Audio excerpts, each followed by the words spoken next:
patria de Tempomalca, Tumán y la tierra de los brujos. ¡Alas! ¡Oiga! Que vive el departamento de Lambayeque, con su capital Chiclayo, Montepuirreque.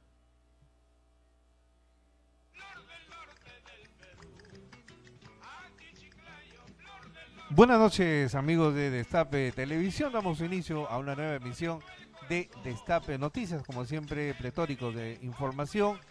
El día de hoy ya se conoció de manera formal, se formalizó el asilo político que el expresidente boliviano Evo Morales solicitó, aunque se dice que en un primer momento fue invitado por México para poder recibir ese asilo. En vista de la situación tan problemática, tan crítica, tan caótica que aún continúa en Bolivia. Así que se escuchó ya al mediodía palabras de Evo Morales agradeciendo en primer lugar a México por esa recepción y bueno, vamos a ver qué es lo que pasa y sucede en los próximos días. En el país estamos ya con la vorágine electoral y cada día que pasa pareciera que los candidatos están muy urgidos de posicionamiento de imagen, posicionamiento político y vamos a ver qué logran en estos, no sé, un poco más de 2 meses de campaña que les queda. Pero para conversar sobre temáticas vinculadas al desarrollo del país, de nuestra región y que indudablemente son muy importantes porque tiene que ver con la infraestructura física que es parte del trabajo gubernamental, tanto a nivel central como subnacional. Hemos invitado al reconocido antropólogo don Pedro Alba Mariñas para hablar sobre el tema de la reconstrucción. Don Pedro, ¿cómo está usted? Muy buenas noches. Buenas noches, un gusto estar acá en este espacio que está persistiendo. Yo quiero felicitarlos a Víctor Balcázar, a Ewin, que están haciendo un denodado esfuerzo porque esta ventanita, ¿no?, de la prensa regional se mantenga con temas de interés general, que nos interesan a todos, que nos deben preocupar a todos y que ojalá, ¿no?, nos puedan unir también para superarlos, para mejorar las cosas, porque creo que hace tiempo que Lambayeque necesita mejorar en varias líneas, ¿no? Ahora, un poco complicados, don Pedro, con el tema de los cambios en la alta dirección que ha sufrido en los últimos meses, en los últimos años, la autoridad de la reconstrucción y que en la práctica para el norte del país no ha significado realmente una labor lo más objetiva, lo más real, lo más visible y más bien al contrario, hay muchos cuestionamientos al respecto. ¿Cuál es su opinión respecto a este cambio permanente de directores, de jefaturas al más alto nivel de la reconstrucción? Bueno, mire, en el evento de reconstrucción que se tuvo hace poco, el 28 de octubre, nos pusimos de acuerdo en calificar el proceso de reconstrucción de Lambayeque, y entiendo yo del norte, como un proceso casi congelado, que ya no hablamos de a paso de tortuga, sino prácticamente de un congelamiento real. Y eso entonces daba cuenta de que a más de 2 años de iniciar el proceso de reconstrucción, evidentemente no estaba caminando como se debiera, y eso generaba, entre otras cosas, pues cambio de funcionarios, ¿no? O sea, hay cambio de funcionarios porque el proceso no avanza, porque ellos no son capaces de imprimirle el dinamismo que se quiere, y obviamente tenemos un proceso de baja calidad. Entonces, en ese sentido, bienvenidos los cambios, pero volvemos a insistir, no se trata solo de cambios, creo que tenemos que hacer un profundo enfoque para reconstruir esos territorios duramente dañados, ¿no? Y es ahí donde eventos de esta naturaleza pues ayudan a vislumbrar un panorama, digamos, una salida de fondo a los problemas. Ahora, lo dramático del tema, y no sé si de alguna forma en este importante evento donde usted participó el 28 de octubre se tocó el hecho que estamos de pronto a puertas de algún episodio vinculado a las avenidas de agua, algún tipo de lluvias que siempre nos sorprenden en el verano y que de alguna forma nos tiene siempre a mal traer y que hasta ahora no se ha logrado, por ejemplo, terminar la descolmatación de los diferentes cauces, no se ha hecho de la manera más conveniente, hay muchas quejas y denuncias al respecto, hasta Contraloría, tengo entendido, ya intervino ese tema. el tema también de las defensas ribereñas que no han sido concluidas y tampoco pareciera que se ha sido muy eficiente al respecto. ¿Cuál es el balance de toda esa situación, don Pedro? Mire, nosotros hemos querido producir una reflexión más de fondo, ¿no? Que debiera interesarnos a toda la gente de Lambayeque, especialmente a todos los movimientos, partidos y personas que están postulándose, ¿no? Para una representación política, a fin de que no repitan pues los mismos roles, discursos y posturas que ya estamos, ¿no? Acostumbrados a verlos en épocas electorales. Una primera constatación, mire, es que Lambayeque está sufriendo desde hace mucho tiempo un maltrato presupuestal. Somos una de las regiones con el más bajo, ¿no? Promedio de inversión presupuestal per cápita. Y entonces el resultado está que año a año tenemos miles de millones menos que Piura, menos que La Libertad y menos que Cajamarca. Y esa es una constante sobre el cual ningún líder político ha avisorado, ha visto o está haciendo algo para revertir esta situación.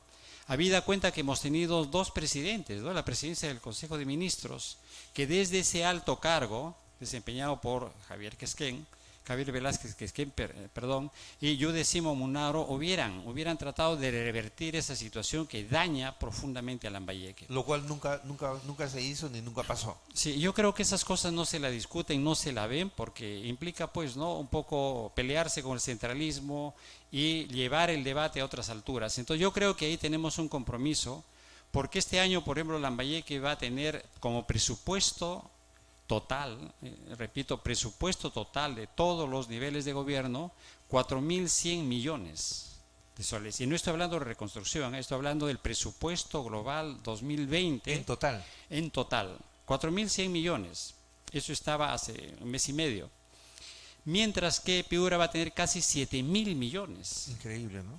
Y La Libertad se aproxima, tiene como 6.500 millones. Entonces está hablando usted de una diferencia abismal. Totalmente. Que por más esfuerzo que hagamos en distribuirlo mejor, que no se hace, ¿verdad? En ejecutarlo con eficiencia, que tampoco se hace, esta diferencia usted no lo va a superar por nada. Entonces ahí queremos que entonces, digamos, el presupuesto anual que recibe Lambayeque tiene que ser mejorado. Y eso implica ponernos de acuerdo todos, sociedad civil, municipalidades, gobierno regional, nuestros representantes institucionales a todo nivel, para discutir este tema con el MEF, con el Congreso, con el Ejecutivo, porque Lambayeque no puede estar postergado. No hay una razón técnica que sustente, salvo la falta de una adecuada representación política que vele por los intereses globales de nuestro Lambayeque. A este tema, ¿por qué lo traigo a colación?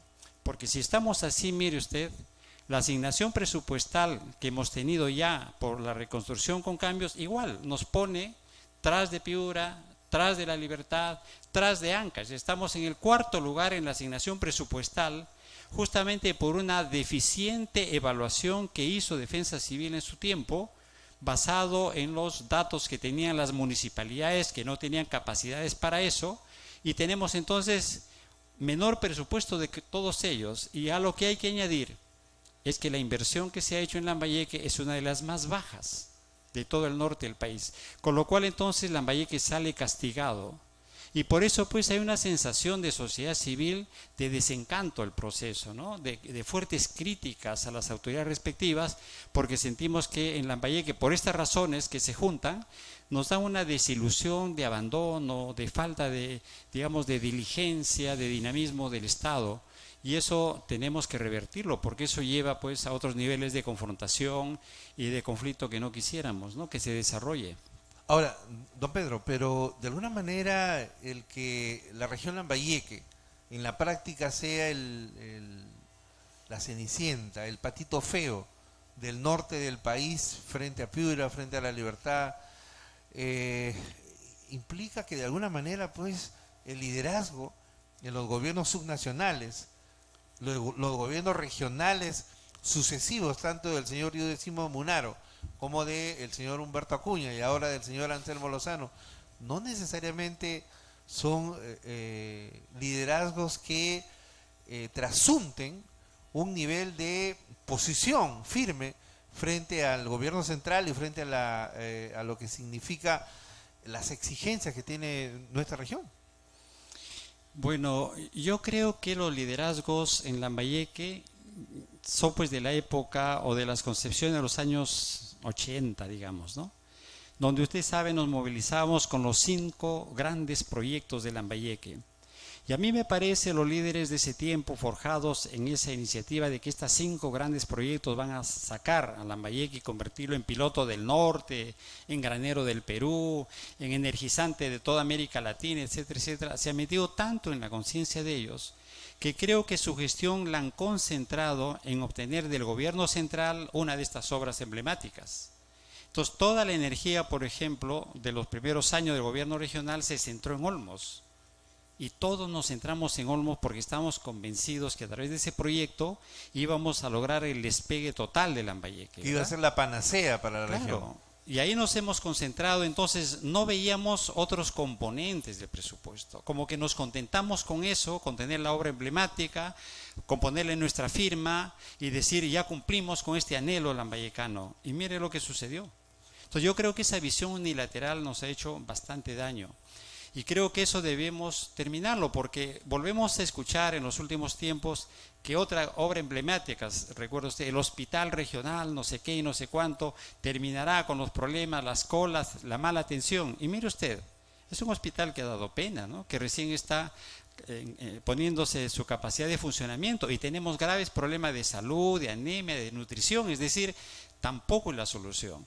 Y ahora estamos con otro discurso, ¿no? Que solamente el terminal marítimo de Puerto Betén generará el desarrollo esperado, ansiado de Lambayeque. Es decir, no estamos aprendiendo que el desarrollo tiene que ser multidimensional. Tenemos que preocuparnos de la salud, tenemos que preocuparnos de la educación, tenemos que preocuparnos de los servicios básicos para la gente. El problema del agua es uno de ellos muy sensible. Pero tenemos que preocuparnos también, obviamente, de la infraestructura, de dinamizar la economía, de una buena relación con el ambiente, etc. Pero esta visión, como yo digo, unilateral, de creer que un gran proyecto, un megaproyecto nos va a sacar del desarrollo, creo que debe ser ya bastante criticado y pensar mejor en una visión más, digamos, más multilateral, ¿no? Con varios componentes, como ya pues exige un desarrollo moderno, ¿no? Desarrollar las potencialidades de la población y no solamente pensar en grandes obras de infraestructura. Claro, pero en ese contexto, don Pedro, ¿qué papel juega o qué rol juega el plan hidráulico regional que de alguna manera se cree o se piensa que, por ejemplo, con la calzada, las Delicias y Calicanto, sobre todo, como presas emblemáticas, pudiera de alguna forma ayudar a un desarrollo superlativo del sector agrario y por ende de nuestra economía regional? A ver, ¿cómo tratamos de vincular ese tema del plan hidráulico con la decisión que ha tenido la Autoridad de Reconstrucción de iniciar un estudio global, integral, de los valles, ¿no?, del norte del Perú? Entonces están bajo un estudio con un costo bastante importante, más de 9 millones o 10 millones de soles por empresas consultoras, que están haciendo un estudio integral de los valles Jequetepeque, del valle Saña, del valle Chancay, Lambayeque, y de ahí se salta, creo, más al norte. Entonces uno dice, pero si ya tenemos un plan hidráulico que supone, ya ha hecho un diagnóstico, que se supone ya tiene toda la data y que hace propuestas de desarrollo integral de las cuencas, etcétera, porque ahora estamos haciendo recién un estudio integral de las zonas, ¿no? Entonces ahí hay como dos cosas que no se complementan, porque lo que debió hacerse en todo caso es una revisión, una actualización del plan hidráulico con miras a este tema de emergencia o con miras con la mira de la prevención de desastres. Entonces hubiéramos juntado un esfuerzo importante que se hizo hace años con un nuevo esfuerzo, digamos, con miras a la reconstrucción. Pero son estudios que en mi opinión no van a dialogar y vamos a tener un estudio con varios tomos, pero que no sabemos en qué van a concluir. Entonces ahí se está gastando como 60 millones de soles.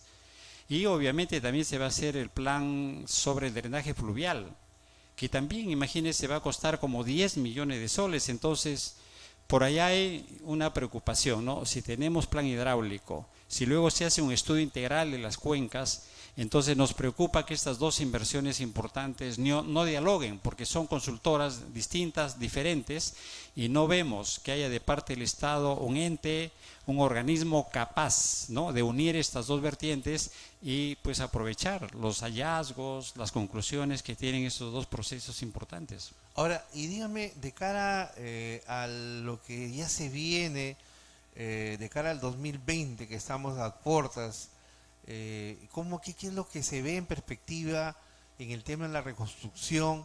¿Qué es lo que se espera que por lo menos en el corto plazo se realice de tal manera que si hay algún evento climatológico que de los que nos trae o nos tiene a mal traer no nos pueda pues desbastar como secularmente lo hace, ¿no? O sea, ¿qué es lo que en esta reunión del 28 de octubre donde usted participó y estuvo la Autoridad Nacional de la Reconstrucción se fijó como meta de corto plazo respecto a Lambayeque, don Pedro? Sí, mire, a nosotros nos reconfortó tener, ¿no?, a la autoridad, al gerente regional de reconstrucción, además todo su equipo. Y créeme, era el primer diálogo oficial, formal, que sostenía sociedad civil con la autoridad de reconstrucción, porque ese diálogo hemos buscado más de 2 años y los anteriores gerentes o autoridad nacional nunca propició ese diálogo, sino era una conversación informal, ¿no?, al terminar una reunión, etcétera, pero nunca tuvo ese diálogo. Y ahora sí, hemos dialogado y como producto de ese diálogo hemos firmado incluso un documento que contiene las apreciaciones de ellos, los puntos de vista de sociedad civil, y luego del debate nos hemos puesto de acuerdo en algunas cosas que me parecen importantes, ¿no?, y que de alguna manera yo estoy tratando de concretarlos o de resumirlos. Uno de los componentes que aparece ahí es que hay un déficit de participación de sociedad civil en el proceso de reconstrucción.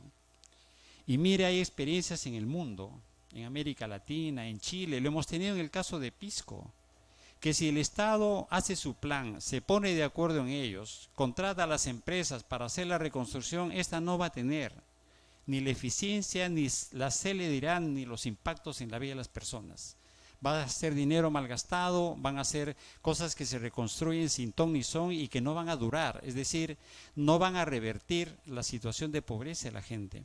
Entonces, por eso una de las conclusiones es que ojalá este nuevo periodo, esta nueva autoridad de la reconstrucción, abra un diálogo con la sociedad civil regional, provincial y local, porque de ellos tiene que aprender uno experiencias. Segundo, puede recibir ideas, puede recibir propuestas, puede ayudar además a la vigilancia para que las obras se hagan con mayor transparencia, ¿verdad?, con menos índices de corrupción, porque la población organizada es el mejor garante para la transferencia de una obra, porque bien informada ellos cuentan hasta la cantidad de cemento que viene, los agregados, si están o no los ingenieros, cuántas personas trabajan. Pero si no se abre esta participación a sociedad civil, entonces va a ser un proceso de reconstrucción con graves problemas. El segundo aspecto que ha sido puntualizado está que la autoridad de reconstrucción no puede pues hacer solo las cosas. Tiene que concertar, tiene que coordinar con los gobiernos regionales. Recuérdese usted la primera propuesta que simplemente ningunearon a los gobiernos regionales, ¿no? Incluso los castigaban porque no tenían un adecuado índice de ejecución presupuestal, simplemente los desaprobaban. Igual pasaba con las municipalidades. Han demorado tanto para comprender que los gobiernos regionales tienen experticia, tienen funcionarios, tienen capacidades, tienen hasta instalaciones, digamos, ociosas, pero tienen pues movilidad, tienen equipamiento, tienen computadoras, tienen oficinas, que nos parece importante que se abra un diálogo entre el Estado, igual con las municipalidades. Entonces nosotros al respecto estamos diciendo que sería conveniente para mejorar el proceso de reconstrucción que la autoridad nacional acuerde conformar en cada una de las regiones, digamos, una comisión regional por la reconstrucción, donde estén el gobierno regional, donde estén las municipalidades, por lo menos las más importantes, digamos las provinciales, estén también representantes de sociedad civil regional, y hablo de colegios profesionales especializados en el tema, también estén los directamente afectados, Porque esa voz la necesitamos, porque es la gente que sufre, que espera, que tiene demandas y que puede ser un termómetro de que si las obras avanzan o no avanzan. Entonces yo creo que esta es, por ejemplo, una importante sugerencia que se está haciendo. Y para efectos de mejorar la transparencia, nosotros tenemos dudas que la Contraloría General de la República pueda hacer un papel pues eficiente, ¿no? Está haciendo su papel, está haciendo un esfuerzo, pero igualmente el Estado solo no lo va a hacer. Tiene que asociarse con la sociedad civil. Y en ese sentido se está proponiendo y se ha acordado conformar, apoyar un observatorio regional de la reconstrucción. Mire usted entonces un observatorio de este tipo, formado por representantes de universidades, de colegios profesionales, de organizaciones populares, convenientemente asesoradas, pero contando con información de primera mano pues de la autoridad. Porque si esta autoridad no da información de calidad para hacer seguimiento, va a ser algo pintado. O puede derivar en una entidad que critique, que haga sesgos y no aporte en la vigilancia. Entonces necesitamos por ahí un compromiso de la autoridad de reconstrucción que dé los expedientes técnicos, que dé información fluida a este comité para que tenga la autoridad y la capacidad de hacer seguimiento. Entonces ahí estamos proponiendo entonces un observatorio.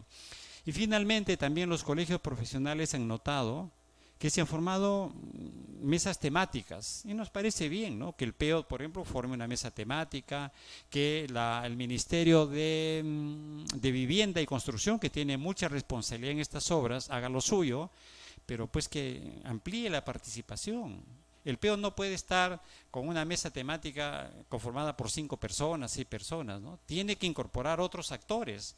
Igualmente el Ministerio de Vivienda, para que no sea pues un club de amigos, sino sea algo mucho más amplio que permita justamente recoger más experiencias, visiones distintas y aportes también distintos, ¿no? Yo creo que con estas sugerencias la reconstrucción puede hacer avances importantes y corregir lo que se ha hecho antes, ¿no? Ahora, finalmente, don Pedro, para redondear ese importante diálogo sostenido con usted, ¿qué sugerencia, qué alcance de carácter técnico usted le haría ahora a los candidatos en cierne que tienen de alguna forma la urgencia de una propuesta programática que sea seria, que sea real, que sea objetiva y que más allá del hecho de saber pues que van a tener solo 1 año o 2 meses, 1 año o 3 meses para completar el periodo congresal, por lo menos tengan claro respecto a cuáles son pues las demandas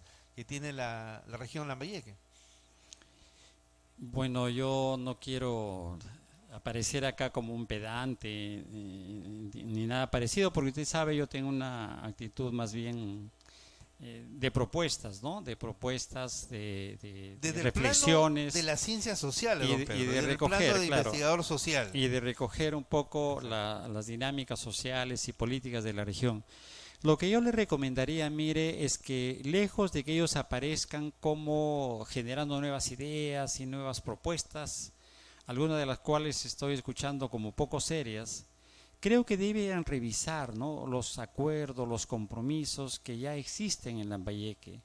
Por ejemplo, sobre el tema de la reconstrucción, hay acuerdos que tiene la sociedad civil sobre el tema de reconstrucción, y que un buen candidato lo que debiera hacer es recoger esa información, tamizarla, valorarla y tener ahí un corpus informativo de primera mano para que represente él políticamente a lo que la sociedad civil reclama de la autoridad de reconstrucción, ¿no?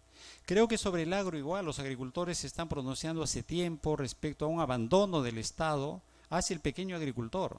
Y eso lo han expresado desde los regantes, los productores de arroz, los productores de maíz, las comunidades campesinas, etcétera. Ahí tienen otra fuente de información.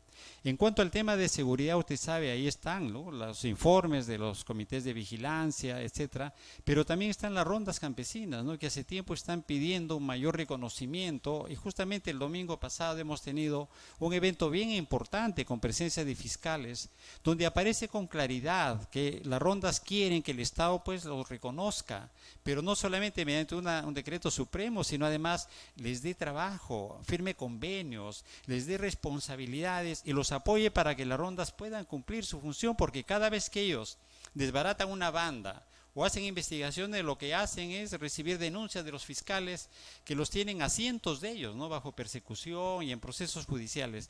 Entonces yo creo que ahí tienen otro segmento. Y en cuanto pues a otros aspectos de la realidad, ahí está el tema del comercio, ¿no? Que es un problema que nos afecta. Está el tema de las municipalidades que tienen que lidiar también con sus propios presupuestos. Yo creo entonces en general que debieran acercarse a aquellos ya documentos, aquellas expresiones de acuerdo de la ciudadanía que está demandando pues que el Estado funcione mejor, que sea más transparente y que mire con más afecto a su población, ¿no? Creo que con esa actitud ellos podrían ser nuestros legítimos representantes, es decir, acogiendo, recogiendo y potenciando lo que la sociedad civil en sus distintos componentes está demandando desde hace mucho tiempo, y no dedicarse a hacer algunas iniciativas pues originales, únicas, porque en 2 meses no hay tiempo para elaborar, ¿no?, ese tipo de propuestas. Sí, y hay un tema también de legitimidad que ellos de alguna forma tendrían que trabajar, porque una de las cosas que la clase política en el país ha perdido es la confianza, ha perdido la credibilidad y la legitimidad, y yo creo que hay una tarea interesante por ese lado. A mí me parece que si ellos representan una propuesta de cambio, no es solamente un problema generacional, ¿no? Va mucho más allá. O pasar de la fotito, de la foto en el Face, etcétera, sino que creo que va mucho más allá. Yo creo que ellos tienen una responsabilidad de hacer una revolución, un cambio importante en sus propios partidos, porque no podemos tener partidos que sirvan pues simplemente de, no sé, de vehículo, de forma, de pretexto. Y de vientres para de alquiler, hacer, don Pedro, claro, porque finalmente de los 24 partidos, por lo menos indebidas. 10 son vientres de alquiler. Sí, entonces No yo creo que ahí su compromiso lo van a demostrar haciendo cambios dentro de sus propias organizaciones políticas para que ellas sean expresiones legítimas de lo que la población demanda, actitudes transparentes y democráticas. Yo creo que ahí debemos también exigir un compromiso, porque si van a ser jóvenes que van a continuar con la misma línea y con la misma conducta, me parece que no garantizan nada.